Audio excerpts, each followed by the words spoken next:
हमारी सुंदरता तभी काम की जब सुंदर शिरोमणि प्रभु हमें स्वीकार कर ले। ये मरण धर्मा शरीर दीजेंगे तो क्या करेंगे, क्या करेंगे, क्या दे देंगे मरण धर्मा।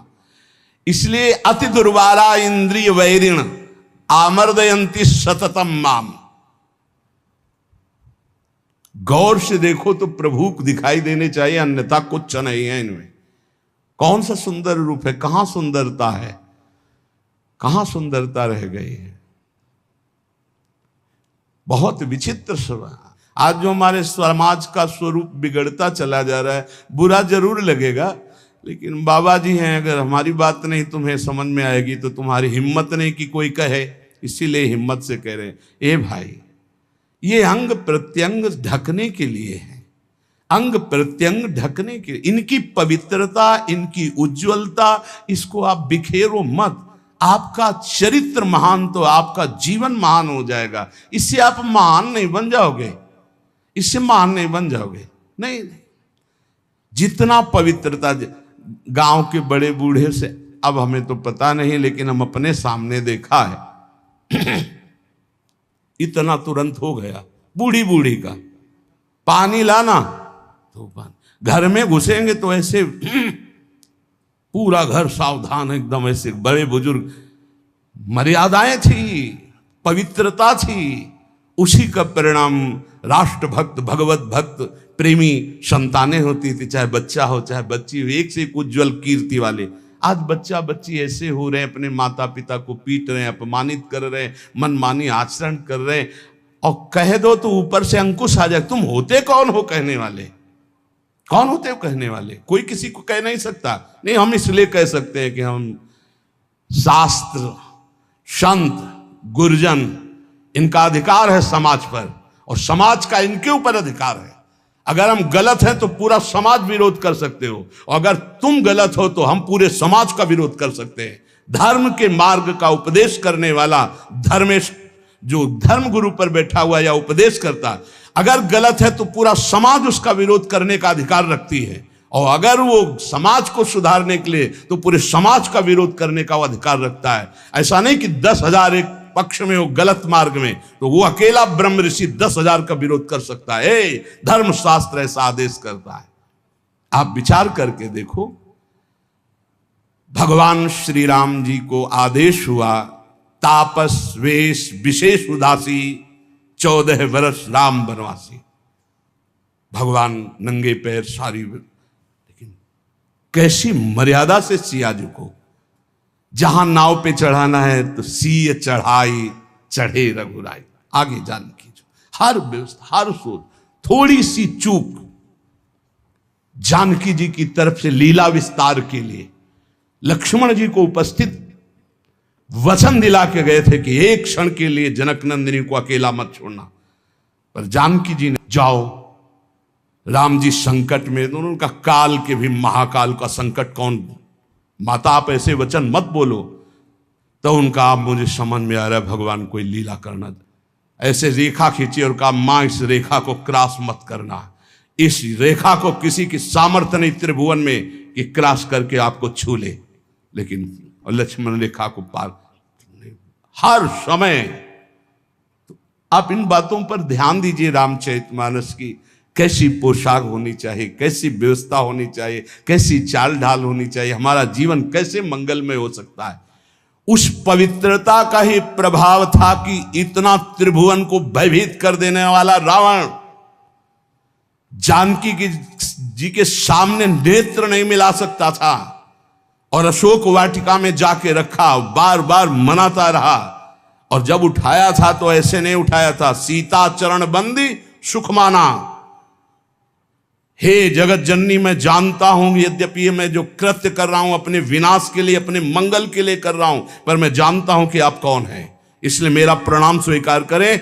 और जब तक आप लंका नहीं पहुंचती तब तक हम असुरों का उद्धार होगा ही नहीं, इसलिए हम अपने उद्धार के लिए आपको ले जा रहे हैं। और ले जाकर के अशोक वाटिका में रखा था, ना कि जहां महल में और रानियां थी वहां भी रख सकता था, लेकिन नहीं, शुद्ध अशोक वाटिका में। और राक्षसियों का पहरा, और त्रिजटा जी को जानता था, वो कोई साधारण नहीं था। जिस समय खर और दूषण मारे गए, सूचना पहुंची, खरदूषण मारे गए।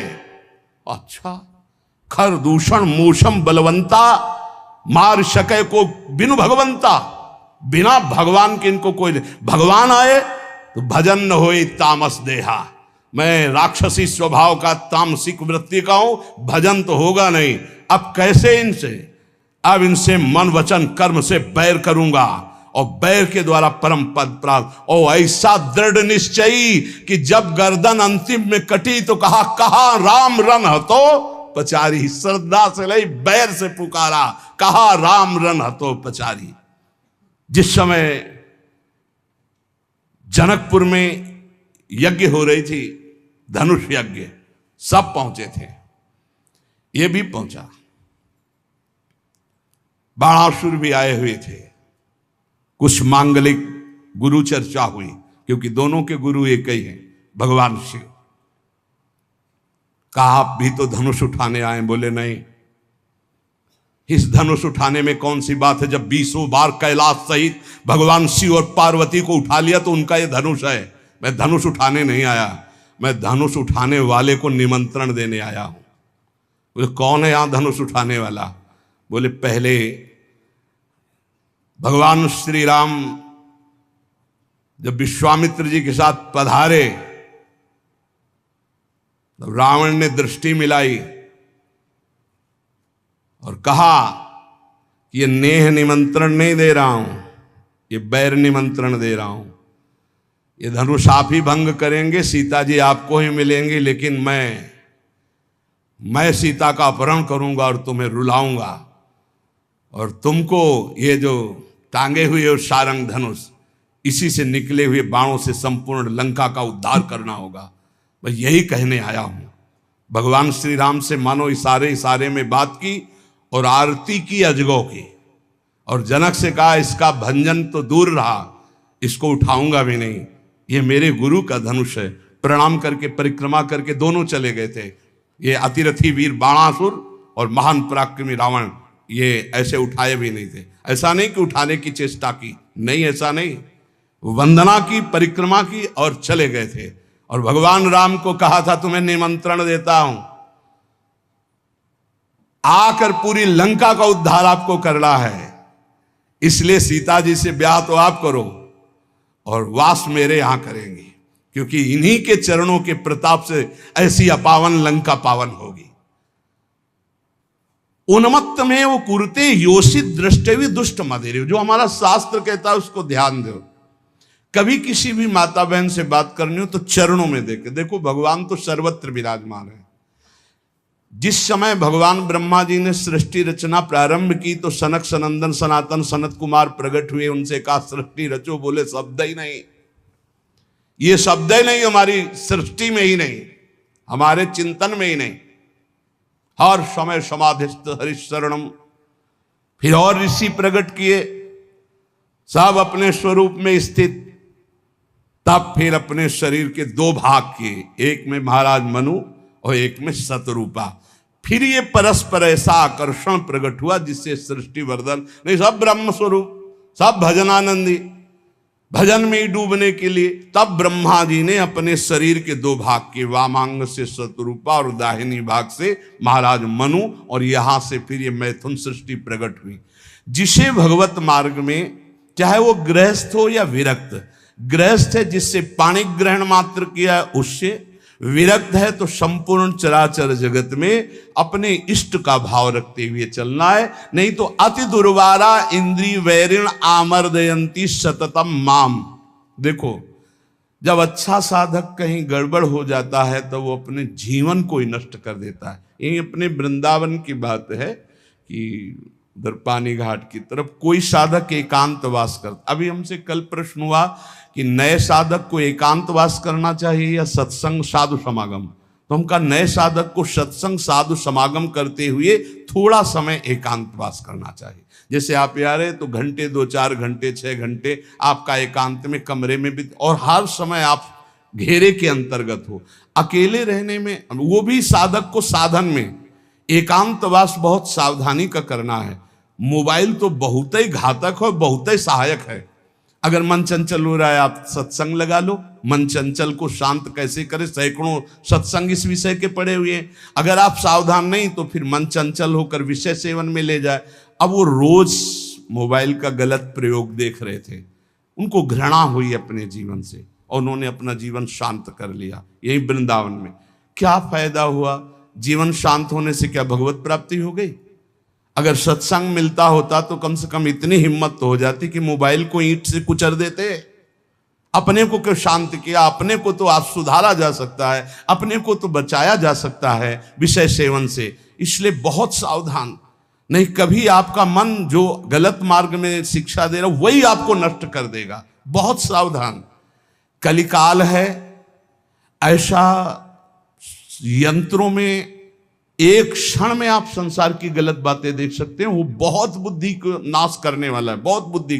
छोटे छोटे बच्चे बताते हैं कि हमारी दुर्दशा इससे हो गई।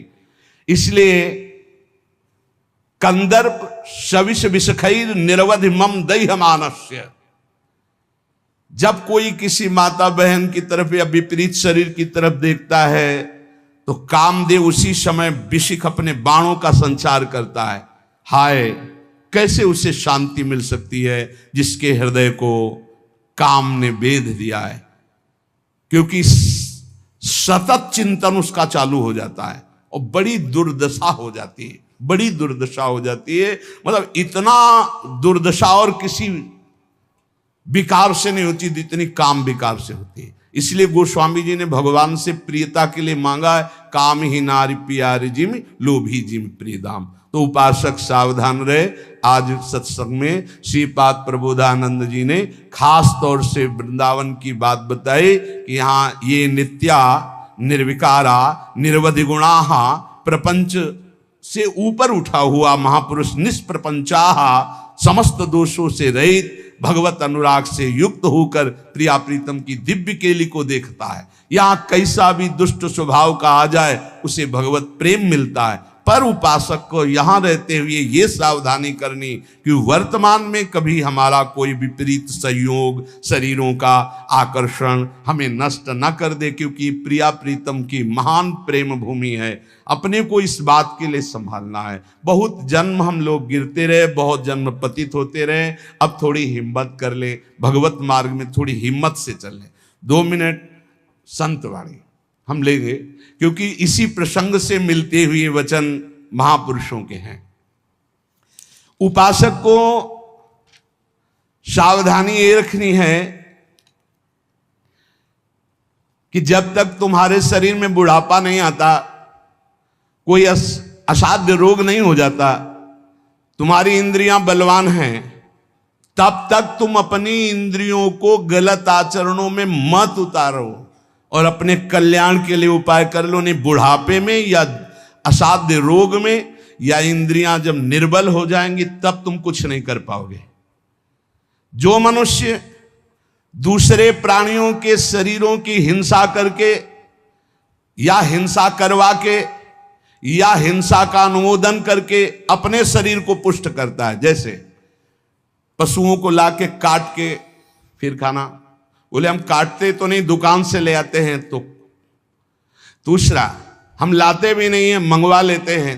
तीनों को बराबर नरक मिलेगा। कर्ता प्रेरक अनुमोदन, प्राणियों की हिंसा करना, हिंसा करवाना, हिंसा का अनुमोदन करना, ये स्वभाव भगवत मार्ग से बिल्कुल विपरीत ले जाएगा। संतों की बातें, भगवत भक्तों की बातें, शास्त्र की बातें जहर जैसी लगेंगी ऐसे लोगों को, और अगर सुन लिया श्रद्धा से तो सुधार भी हो सकता है। किसी भी तरह से किसी भी जीव को मार करके खाना जो हमारे शास्त्र के विरुद्ध है, वो तुम्हारे लिए हिंसा और बहुत बड़ा पाप होगा। जीव तो सब में है, जीव बिना जीवे नहीं। मूरी में भी जीव है, गाजर में भी जीव है, आलू में भी जीव है, अरहर के पेड़ में भी जीव है, उर्द के भी पेड़ में, गेहूं के भी पेड़ में, लेकिन वो हमारे खाने के लिए शास्त्र सम्मत है। लेकिन ये दूसरे अन्य जीवों के मारकर खाने की बात मानव शरीर के लिए नहीं, राक्षसी भाव के लिए, जो राक्षस है उनके लिए है। संसार में जितने भी जीव हैं मन से, वचन से, शरीर से जब किसी को दंड नहीं दिया जाता तो अपने सारे पाप नष्ट होने लगते हैं और उसे कोई भी दुख भोगना नहीं पड़ेगा। उसके दुख देने वाले पाप कर्म क्षय हो जाते हैं। सभी जीव को चाहिए कि ये बात समझ लें, सब यहां जीना चाहते हैं, सब अपने शरीर को सुखी रखना चाहते हैं। अगर किसी भी प्राणी को तुम मारते हो या उबालते हो या खाते हो तो तुम्हारा नाश निश्चित है, तुम्हारी दुर्गति निश्चित है। अपने स्वार्थ के लिए, काम से, क्रोध से, भय से यदि किसी को पीड़ा पहुंचाते हो, काम से, चार लोग मिलकर किसी के साथ ऐसा अभद्र व्यवहार करना या मार देना या ऐसा कर देना, तुम ये सत्य समझ लीजिए कि तुम्हारी दुर्गति पक्की है। ये महापुरुषों के वचन है। जो श्रेष्ठ, परोपकारी, निश्चय पूर्वक दूसरों के दुख को दूर करने की बात करने वाले हैं, वही मानव जीवन धारण करने का लाभ लेते हैं। क्रोध से, लोभ से, भय से या हास्य से भी पापकारी बात कभी मत करो। पाप वाली बात हंसी मजाक में भी मत बोलो। जो साधक आत्मज्ञान प्राप्त करना चाहता है उसे चाहिए सत्य बोले, परमित बोले, थोड़ा बोले और संशय रहित बोले, परिपूर्ण स्पष्ट बोले, अनुभूत बोले और वाणी को चंचल ना होने दे, मर्यादा से बोले। ऐसा बोलने वाला साधु परमार्थ की उन्नति को प्राप्त होता है।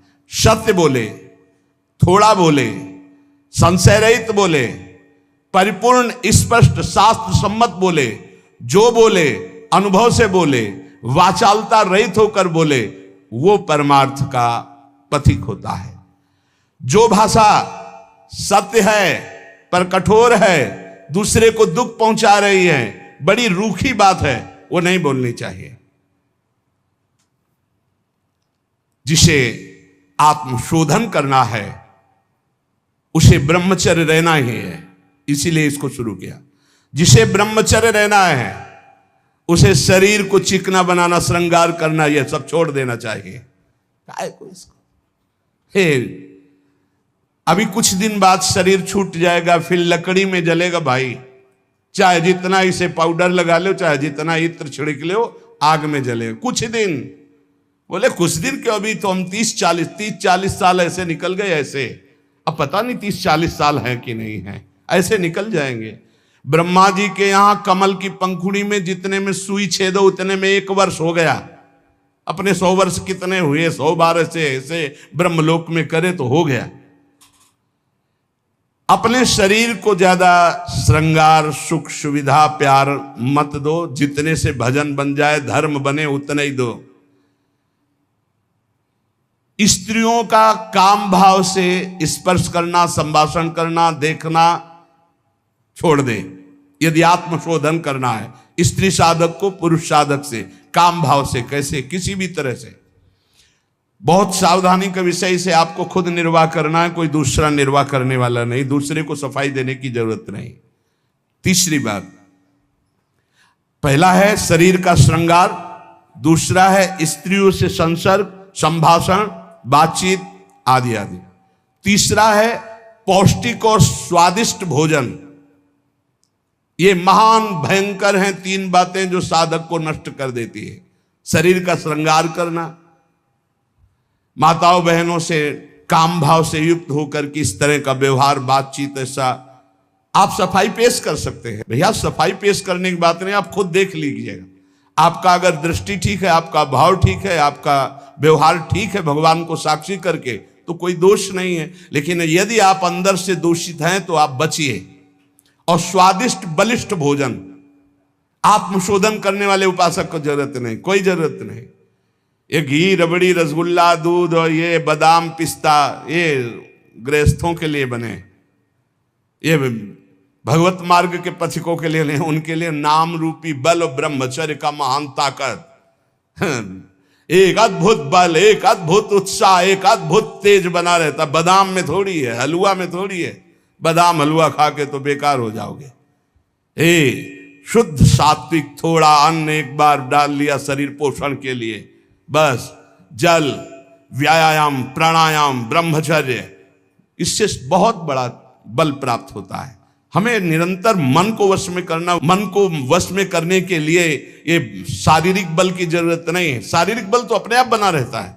उत्साह, एक आत्मिक शक्ति, एक बल, एक अलौकिकता रहती है, ये निकृष्ट आचरण करने से नहीं।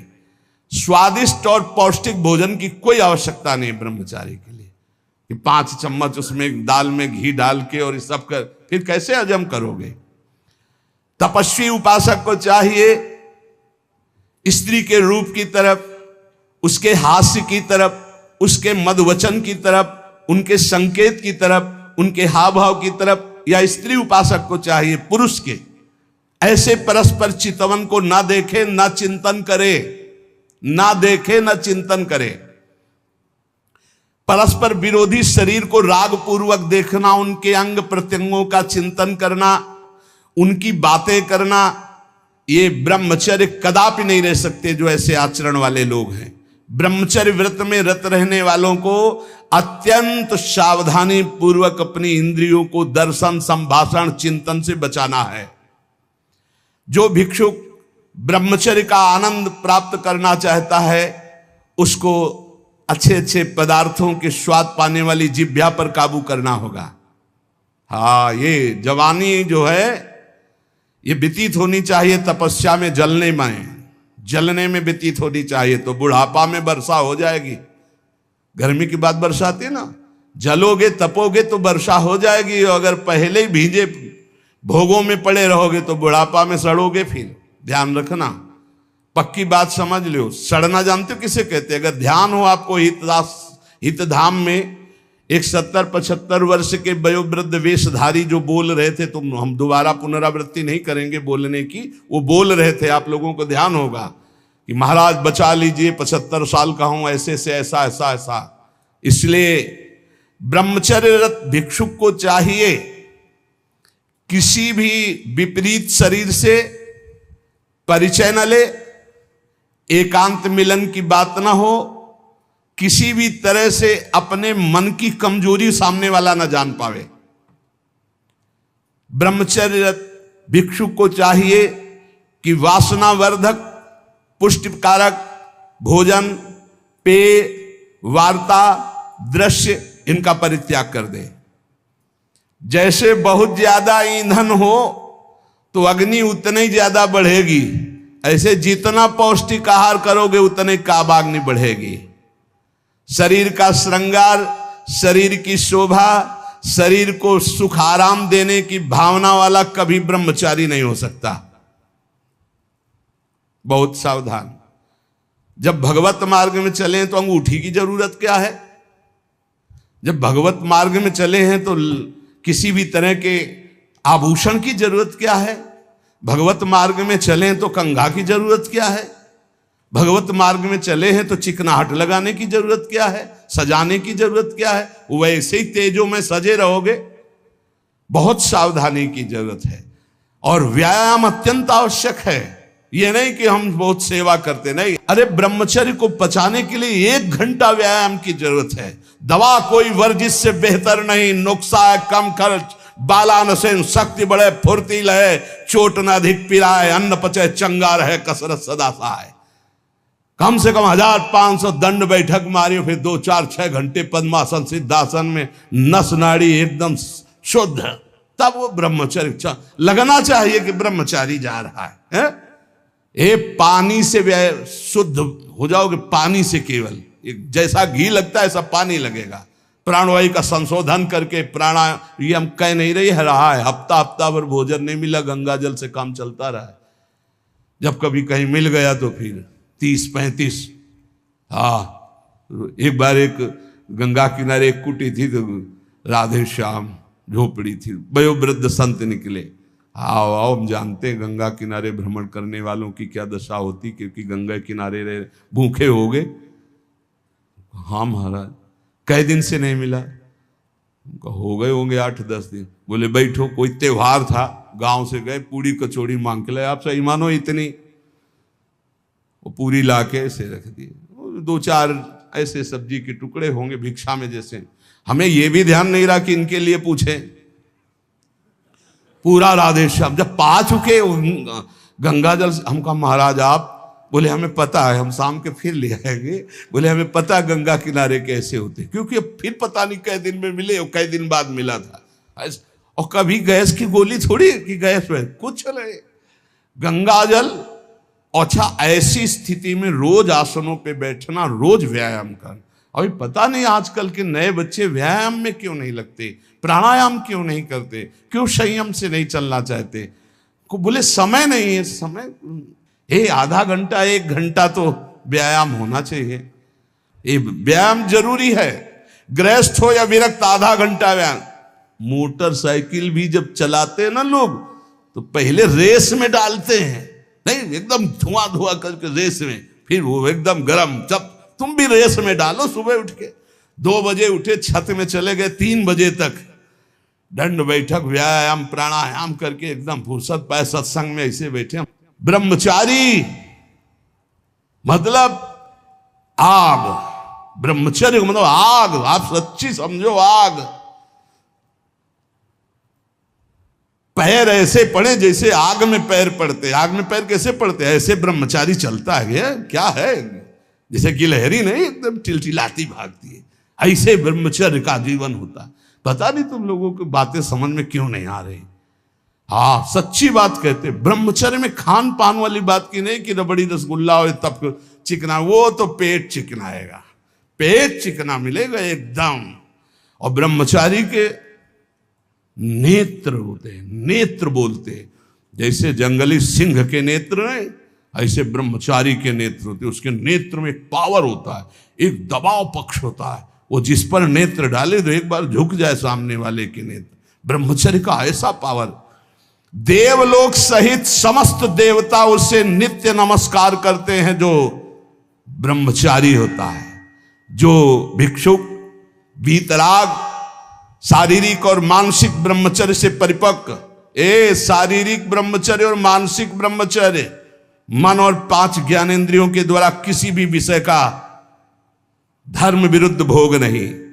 ये ब्रह्मचर्य धर्म है, ये ध्रुपद है, ये नित्य है, ये शाश्वत है। पूर्व काल में कितने महामुनि इससे सिद्ध हो गए, इसलिए वर्तमान में और भविष्य में भी जो शुद्ध ब्रह्मचर्य का पालन करेगा वो परम पद का अधिकारी होगा। हिंसा, झूठ, चोरी, मैथुन और परिग्रह और रात्रि का भोजन, जो इनको छोड़ देता है वही भिक्षुक सिद्ध होता है। फिर सुन लीजिए, हिंसा मन वचन कर्म से किसी भी जीव की नहीं, झूठ बिल्कुल नहीं बोलना, चोरी किसी की नहीं करना। चोरी का तात्पर्य है, अगर किसी का खेत है, किसी की वस्तु है, किसी का अधिकार है, हम बिना पूछे नहीं छुएंगे। अगर वो दतून भी लेनी है और किसी के दरवाजे पे पेड़ है तो हमें इंतजार करना होगा। अगर पता चल रहा है कि गांव समाज की जमीन है, सरकारी जमीन है, किसी का अधिकार नहीं, तो हम उस वृक्ष से भिक्षा मांगेंगे, हमें एक दतून दे दीजिए। ऐसे नहीं है कि हम किसी वस्तु को स्वतः, जैसे गंगा किनारे बारी होती है और उनसे से आप फल तोड़ करके खा रहे हैं तो आप चोर हैं। यह नहीं कह रहे हमारा, नहीं, किसी की कोई भी वस्तु बिना भिक्षा किए नहीं लेना है। आगे है मैथुन का पूर्ण त्यागी वीतराग परमहंस, बैरागी, किसी भी तरह के अष्ट मैथुनों में से एक भी नहीं। और परिग्रह, दान नहीं, इसीलिए भिक्षा शब्द है। तुम हमें दे रहे हो, हम नहीं लेंगे, हमें जरूरत होगी हम मांग लेंगे, हम भिक्षुक हैं।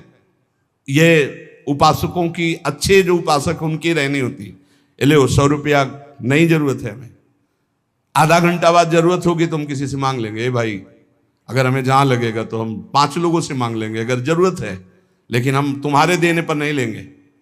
तुम्हारे देने पर दान होगा और हमारे लेने पर भिक्षा होगी। हमें जब आवश्यकता होगा, जहां से श्री जी प्रेरित करेंगे, हम मांग लेंगे, हमें नहीं चाहिए। हिंसा, झूठ, चोरी, मैथुन, परिग्रह और रात्रि का भोजन, ये साधक कभी रात्रि में भोजन न करे। और सूर्य अस्त होने के 30 मिनट पहले या 30 मिनट बाद, बस इसके आगे नहीं जाना चाहिए। जिसको ब्रह्मचर्य रहना है, साधना में रहना है, एक 9, 10, 11 बजे आराम से आप खूब बतरा बतरा के अच्छे अच्छे पदार्थ पा रहे हो, ये सब साधना के खिलाफ बात है। अगर इस समय भोजन नहीं होता 4, 5, 6 सूर्यास्त के 30 मिनट पहले और 30 मिनट बाद तक, फिर आप पानी पी के काम चलाओ या दुग्ध ले लो 200-250 ग्राम। भोजन भरपेट मत करो, क्योंकि हमें 1 बजे रात्रि से जगना है, 2 बजे रात्रि से जगना है, हमें साधना में लगना है। और ठसाठस 11 बजे तक यहाँ पा लिए तो 10-11 बजे तक के लिए वो प्रमाद स्थिति पैदा कर देगा। रात्रि का भोजन निषेध है साधु के लिए, या तो सूर्यास्त होने के पहले या बस सूर्यास्त होने के बाद ही 30 मिनट बाद तक, मतलब 7, बहुत बहुत अधिक 7:30, 8, इसके आगे नहीं। 9, 10, 11, 12 ये सब नहीं।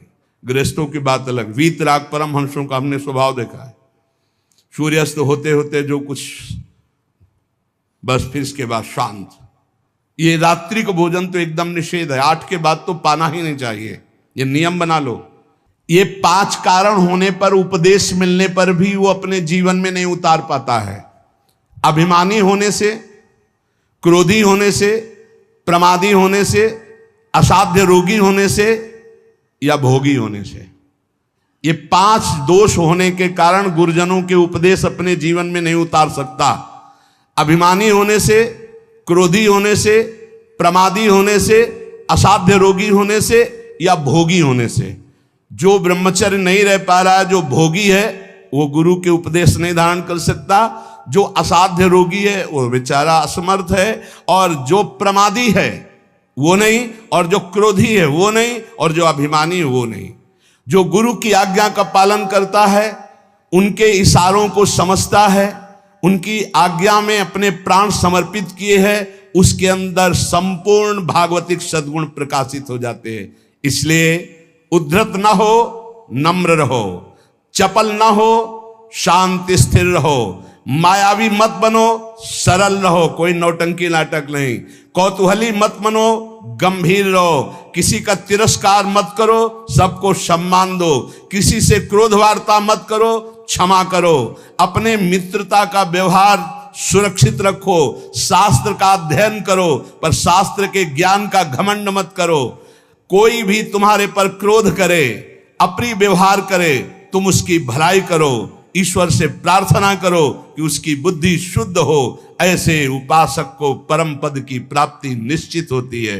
जो श्रवण किया उसको मनन करो, आचरण में उतारो, नाम जप करो, जीवन इस जन्म में भगवान की शरण तक पहुंच ही जाए, भगवत प्राप्ति हो ही जाए पक्का। जो भी हास्य विनोद में भी सत्संग में कहते हैं वो केवल शिक्षास्पद कहते हैं। किसी का नीचा दिखाना या किसी का उपहास करना हमारा लक्ष्य नहीं, लेकिन आप उपहासपद आचरण ना करें। आप ऐसा कोई पहनावा, ऐसा कोई खान पान, ऐसा कोई नाटक ना करें जो हमारे सनातन धर्म के विरुद्ध है, जो हमारे शास्त्र के विरुद्ध है। उससे आपका पतन हो जाएगा, पक्का समझो। बहुत बड़ा प्रभाव होता है सात्विक आहार, सात्विक भेष, सात्विक चिंतन, इससे बहुत उन्नति होती है। और असात्विक आहार, असात्विक भेष, असात्विक मन माने आचरण, इनसे बहुत पतन हो जाता है। इतना पतन हो जाता है, आप सोचो, जिन माता पिता परिवार को प्राणों से अधिक प्यार किया जाता है, बुद्धि भ्रष्ट हो जाती है, काम से पीड़ित होकर वो अपने परिवार के गले काट देता है, भाग जाता है दूसरे पुरुष के साथ या दूसरी स्त्री। ये क्या बुद्धि भ्रष्ट हो गई। जिनकी पूजा करनी चाहिए उनकी हत्या कर देते हैं, जिनको हमें शीश पर आज्ञा उनके शीश उतार लेते हैं। ये बुद्धि भ्रष्ट हो जाती है। आप देख लो, समाज में देख लो क्या हो रहा है। इसीलिए हम अगर विनोद में भी कोई बात कहते हैं तो तुम्हारे मंगल के लिए कहते हैं। किसी को कभी कुछ चुभे, कभी कुछ कोई शब्द चुभे, उसका विचार करना वो बहुत ही कड़ुआ होगा, लेकिन आपको स्वस्थ करने लायक होगा। जैसे कुछ ऐसी औषधियां होती, कुछ ऐसे चूर्ण होते हैं, बड़े कड़वे होते हैं, नीम जैसे लगते हैं, लेकिन वो आपका परम मंगल करते हैं। इसलिए प्यारे, हमारा किसी को दुख पहुंचाना उद्देश्य नहीं, हमारा उद्देश्य तुम्हें परम सुख प्रदान करना। पर तुम अपनी स्थिति को, अपने धर्म को, अपने आचरणों को भूल गए और मनमानी आचरण कर रहे हो, इसलिए तुम्हें जरूर बुरा लग सकता है। जैसे शास्त्रों में बार बार ये आकर्षण की निंदा की गई। अब अज्ञान के कारण, न जानने के कारण, उस शास्त्रों को कहते हैं अरे स्त्री के शरीर की निंदा की, तो किसी के शरीर की कोई कौन सी वंदना की गई है? पुरुष का शरीर चाहे स्त्री का शरीर है तो पांच भौतिक परस्पर आकर्षण की निंदा की गई, परस्पर अधर्माचरण की निंदा की गई। अगर आप शास्त्र सम्मत बातों को विचार करके देखें तो आज जो हमारी दुर्दशा हो रही वो शास्त्र न मानने से हो रही, शास्त्र की आज्ञा का पालन न करने से हो रही। प्रातः काल उठ करके भूमि के चरण छूकर बड़े बुजुर्गों को नमस्कार करके भगवत आराधना करके अपनी दिनचर्या में जाते हैं, उनका देखो कैसा आचरण होगा। जो सुबह से ही उठे गंदे आचरणों का चिंतन, गंदी वार्ता, गंदी क्रियाएं, पशुता छा गई है। इसलिए प्यारे, आज किसी भी प्रलोभन से यदि हमारा मन लुभायमान होगा तो हम शास्त्र की सही बात तुम्हें नहीं बता पाएंगे। और अगर हमारा उद्देश्य आपको भगवत प्राप्ति कराना है, आपका मंगल कराना है, तो निर्भय होकर दहाड़ते हुए आपसे कहेंगे, और आप प्यार से सुन लेना। थोड़ा कड़ुआ लगेगा लेकिन आपको बहुत ठीक कर देगा। ये सुदर्शन चूर्ण है, बड़ा कड़ुआ होता है सुदर्शन चूर्ण, लेकिन जिसका बुखार ना उतरता हो, नियम से सुदर्शन चूर्ण पाए, उसका बुखार उतर जाएगा। ऐसे ये जो माया का बुखार है ना, सत्संग रूपी सुदर्शन चूर्ण पाओगे, ये उतर जाएगा। नाम जप करो, सत्संग में कभी बुरा मत मानना। साधु, शास्त्र और गुरुजनों की बातें ये सदैव परमार्थ की उन्नति पर चढ़ाने वाली होती है। एक बार हृदय को सुनाना, ऐसा कि कड़ुआ सुन करके मुझे विचार हो कि मेरे जीवन में गंदगी क्या है और उसे दूर करना है, तो आपको अच्छा लगने लगेगा। शास्त्र जब बोलता है तो सत्य बोलता है, धर्म प्रिय बोलता है, उसमें आपका परम मंगल छुपा होता है। इसलिए कभी कभी कोई बात ऐसी उपहासास्पद या कड़वी लगे तो आपके मंगल के लिए तस्मात् शास्त्रम प्रमाणम है। और जहां कभी किसी को संशय लगे कि आपने बात कही थी कहां से प्रमाणित है, तो आप हमसे हृदय से पूछ लेना। वो कहीं न कहीं लिखी होगी, आप देख लेना, कहीं न कहीं लिखी होगी। सात्विक कैसे वस्त्र धारण करने चाहिए, शास्त्र आज्ञा करता है। चाहे पुरुष हो चाहे स्त्री हो, वस्त्रों का बहुत प्रभाव है। कैसे आपको श्रृंगार करना है, शास्त्र आज्ञा करता है। पातिव्रत धर्म का पालन करने वाली सौभाग्यवती पत्नी अपने पति को रिझाने के लिए षोडश श्रृंगार करती है, बाहर नहीं। बाहर वो गंभीरता पूर्वक कुछ ऐसे सौभाग्य चिन्ह धारण करके सौम्य भाव में रहती है। ऐसे जो आदेश हुए, उनसे हमारे धर्म की रक्षा होती है, उनसे हमारी मानसिकता पवित्र रहती है। लेकिन पातिव्रत धर्म, एक पत्नी व्रत धर्म जो शास्त्राज्ञा करता है, या ब्रह्मचर्य व्रत धर्म अब ग्रंथों में लिखे रह रहे, कोई बिरला इन बातों को समझ रहा है नहीं। विदेशी आचरण हमारे देश में पधार रहे, ये जो धर्म स्थलियां हैं विदेशी भाव आ रहे। तो हमें लगता है सत्संग ही है एक जो तुम्हें डांट सकता है, सत्संग ही है एक जो तुम्हें झकझोर सकता है, सत्संग ही है जो तुम्हें गिरे हुए को शब्द के द्वारा उठा सकता है। आज गुरु कृपा से, श्री जी की कृपा से हजारों लोग इन्हीं कड़वी बातों को सुन सुनकर उठकर खड़े हो रहे हैं, अपने गंदे आचरणों का त्याग करके भगवत मार्ग में चल रहे। इसलिए सबसे प्रार्थना है, नाम जप करो। जो तुम्हें कड़ुआ लगे उसे बार बार मनन करो, वो तुम्हारे मन की गंदगी को दूर करके प्रियालाल से मिला देगा। विश्वास करो, प्रियालाल से मिले बिना ये मनुष्य जीवन बिल्कुल व्यर्थ जीवन है। फिर और योनियां देखो, ऐसी गर्मी हो रही है, पानी जगह जगह, छोटे छोटे सरोवर जो होते थे वो सूख चुके हैं, पानी की बड़ी अव्यवस्था है। सोचो उन पशु पक्षियों को जहां आसपास नदी नहीं है। पहले तो धर्मात्मा लोग छोटे छोटे ऐसे पानी की व्यवस्थाएं करते थे पशुओं के लिए। सैकड़ों जगह वृंदावन में ऐसी नादी बनी हुई थी जिनमें शीतल जल भरा होता था गौओं के लिए। एक जगह भी खोजना मुश्किल हो जाएगा। पशुओं के लिए, पक्षियों के लिए पानी की बड़ी व्यवस्था है। तुम तो मनुष्य हो, बिसलरी की बोतल खरीद लोगे, उनको कहां से है? विचार करके देखो। तो अगर हम अन्य योनियों में जाते हैं तो कितने भयानक दुख हमारे ऊपर होंगे। जंगलों में पानी सूख रहा है, पानी की कोई व्यवस्था नहीं। बहुत से ऐसे पशु पक्षी हैं जो चल करके जा करके नदी में पानी नहीं पी सकते, उनको वहीं नजदीक पानी चाहिए। कहाँ पानी की व्यवस्था है? पहले हमने देखा इसी वृंदावन में बड़े बड़े ऐसे पात्रों में पानी भरा हुआ है पशु पक्षियों के लिए, और नादी बनी हुई बड़ी बड़ी, उनमें शीतल जल भरा हुआ गौओं के लिए। बड़ी उदारता रहती थी। 50 जगह लोग शीतल मट के लिए जल प्याऊ थे सबको पिलाने के लिए। सब धर्म धीरे धीरे ह्रास होता चला जा रहा है। इसलिए उठो, धर्म के मार्ग में चलो, दूसरों का हित करो, शरीर के सुख की ज्यादा चिंता मत करो। ये लकड़ी में रखकर जलाया जाएगा या गाड़ दिया जाएगा, इससे कमा लो तपस्या, ब्रह्मचर्य, संयम, नियम, नाम जप।